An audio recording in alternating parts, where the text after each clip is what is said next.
Hi, I'm Rebecca, and welcome to my sewing room. If you're new here, thank you for joining us, and welcome back if you've been here before. And thank you very much for coming back.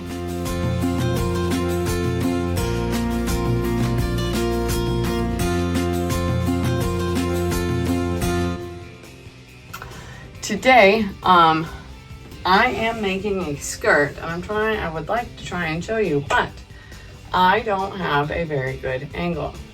All right, today, I know it's a little of a goofy angle. Today I am making a skirt that is inspired by this 3-tiered skirt that I have on right now. It's inspired by the skirt that I have on, but it is not going to be the exact same as the skirt I have on. There won't be actually a ton of differences.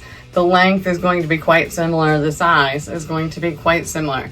I looked up how to get my measurements for the tiers because each tier you have to have an additional length for all of the gathers so that it will, it'll actually spin and have all of these nice different layers that I have on there.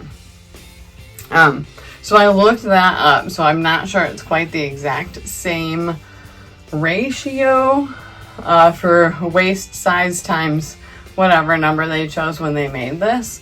So that might be a little different, which means if it's a little bit smaller, my skirt will not spin quite as much. If it's a little bit bigger, my skirt will spin a bit more. I am also using, one second, I'll be right back. So my white skirt, I'll get it up close. I have three different the kinds of lace on my skirt.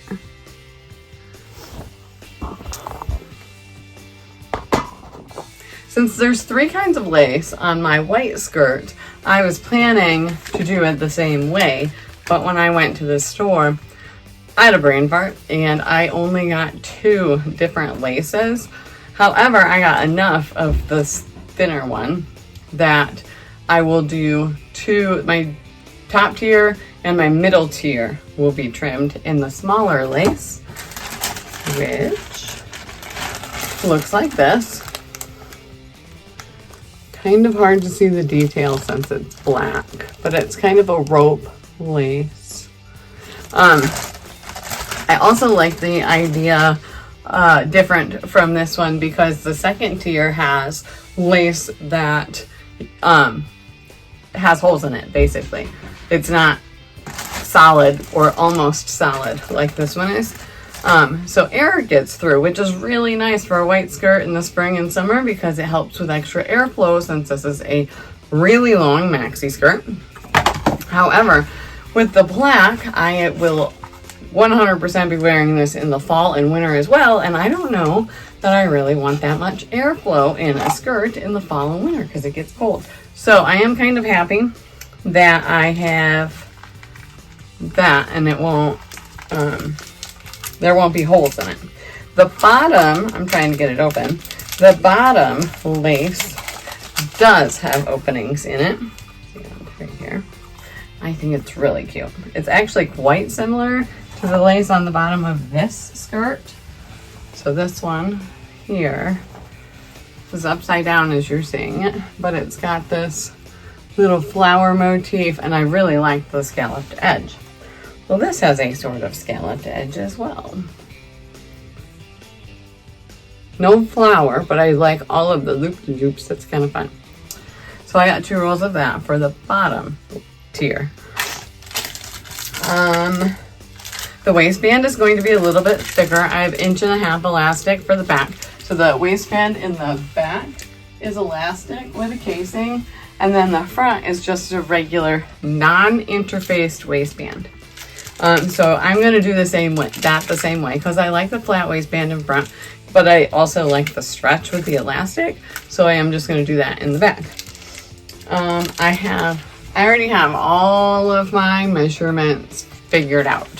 So, and of course, I'd write them down so that I don't forget. Each tier with my seam allowance will be 12 1/4 inches tall. And then for the first tier, so all of your tiers will be gathered. So you have to have more, length in your fabric for your gathered tiers than is your waist. So for the first tier, it is my waist measurement times 1.5. And where my waist sits, I have a high waist, it sits up here. But I want this skirt to sit lower, right across my belly button. So I had to remeasure myself, and right there, I went with 41 inches for the waist, because that is, it's bigger than my actual natural waistline. That might be a little bit big, but that's okay because I need that extra for a casing, and I may actually have to add on to the back waistband anyways, so that's okay.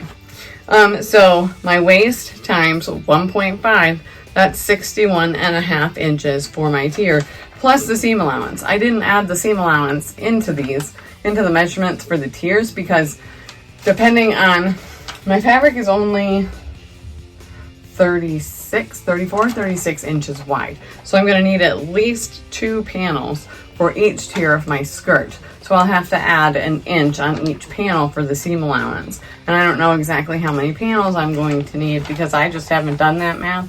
I'll do that math once as I'm drawing it all out on my fabric. Anyways, the second tier is my waist measurement times 2, so that's 82.5 inches plus the seam allowance for each panel. And then the third tier is my waist times 2.7, which is 110.7 inches plus the seam allowance for each tier. The waistband is going to be 1.5 inches tall, since I have 1.5 inches elastic for the back of it. I have 20.5 inches plus the seam allowance, but I'm going to have to add on obviously a little bit more for the back because it's got to be a little bit gathered.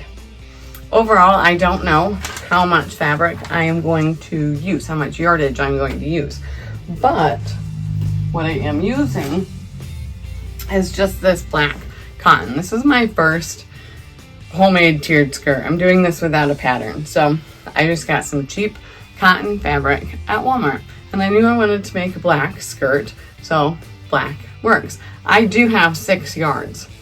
I don't think I'm going to need that much, but we'll see.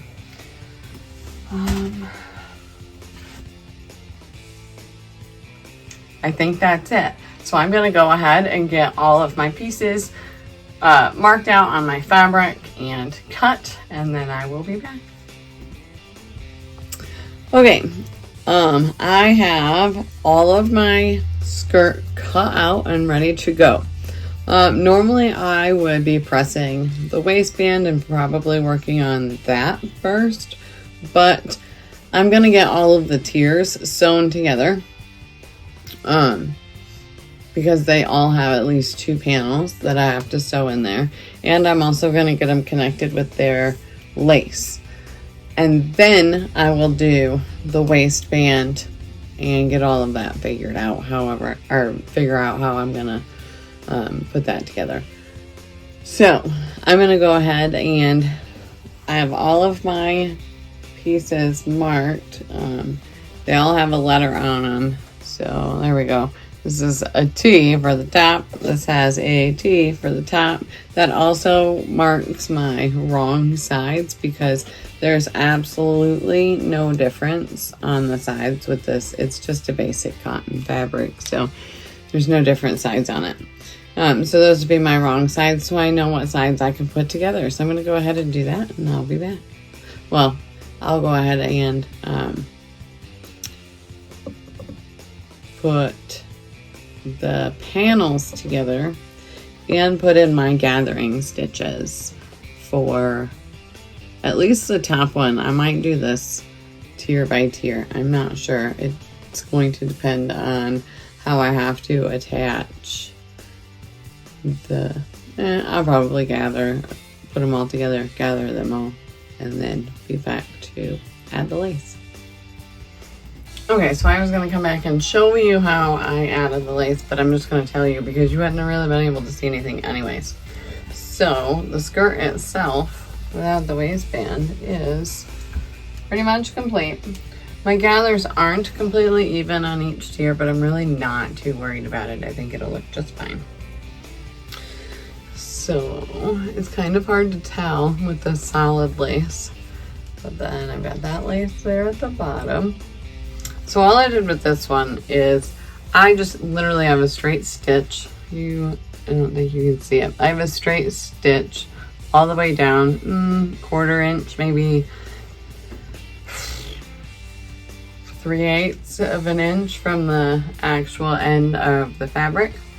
And I did that for both layers. I just attached it, and then I gathered the top of the layer and I attached it the exact same way to the lace as I attached the lace to the layer itself.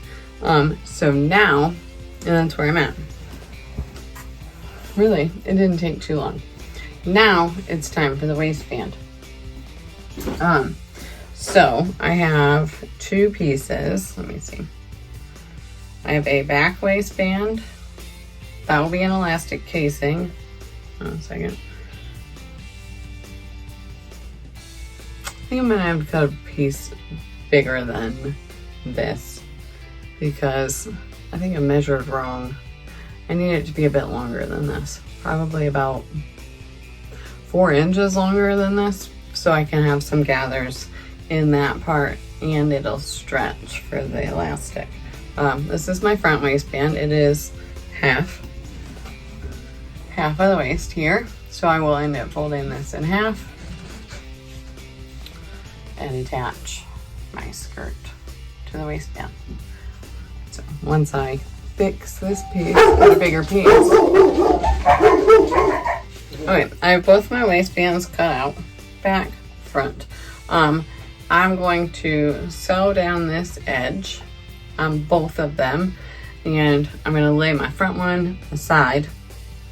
I will then insert the elastic into the back, sew that into the seam allowance, and then sew my front to back, the front waistband to my back waistband. And then I will attach the raw edges of my skirt to the raw edges of my waistband. And that's how I will be making this. I will be finalizing the skirt. I don't think there's anything else to show from this, so hopefully I'll be back with the final product.